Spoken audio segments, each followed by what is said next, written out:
நம்மக்கிட்ட நெல்லி செடியில் கூட பாருங்கள் ஒட்டு போட்டு வச்சுருக்கிறோம், எவ்வளோ அருமையாக இருக்குது. இது எல்லாமே வந்து பார்த்திங்கன்னா NA7ங்க. எல்லாம் வந்து பக்காவான அருமையான ரகத்தில் இருந்து எடுத்து போட்டது தான் இது எல்லாமே. NA7 எல்லா செடியும் சூப்பராக இருக்கும். கவர் பார்க்கறதுக்கு சின்ன செடி ஹைட் கம்மியாக இருக்குன்னு நினைக்காதீங்க, செடியெல்லாம் அவ்வளோ டாப் டக் அருமையாக இருக்கும். இதெல்லாம் வந்து விவசாயத்துக்கு யூஸ் பண்ணுறவங்க 100% தைரியமாக எடுத்துன்னு போய் நடலாம். ஏன்னா அந்தளவுக்கு NA7 பார்த்தோன்னா காய் வந்து அவ்வளோ தெளிவாக இருக்கும்.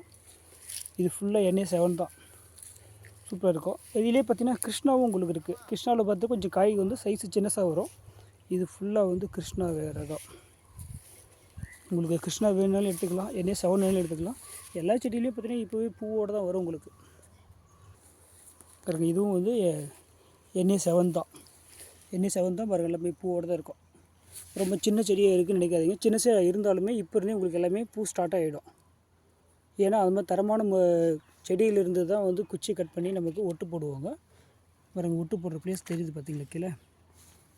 இந்த ப்ளேஸ் தான் ஒட்டு போட்டுங்கிற இடத்துல. எல்லாமே வீ கட்டிங் தான், எல்லாமே தரமான செடி தான்.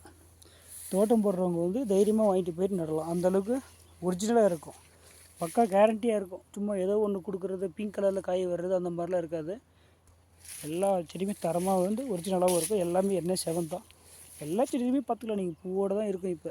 பட் என்னென்னா இப்போ வந்து பூ வந்து பிஞ்சு உதிரிடும், வந்து எனர்ஜி பத்தாது இந்த சின்ன கவரில். நீங்கள் தோட்டம் வைக்க ஆரம்பிச்சிங்கன்னா மண்ணில் உங்களுக்கு ரூட்டிங் போகும்போது உங்களுக்கு எனர்ஜியோடு அந்த பூ பிஞ்சு எல்லாமே அப்படியே நிற்க ஆரம்பிச்சிடும். வேணுன்றவங்க ஆர்டர் பண்ணி எடுத்துக்கலாம். தேங்க்யூ.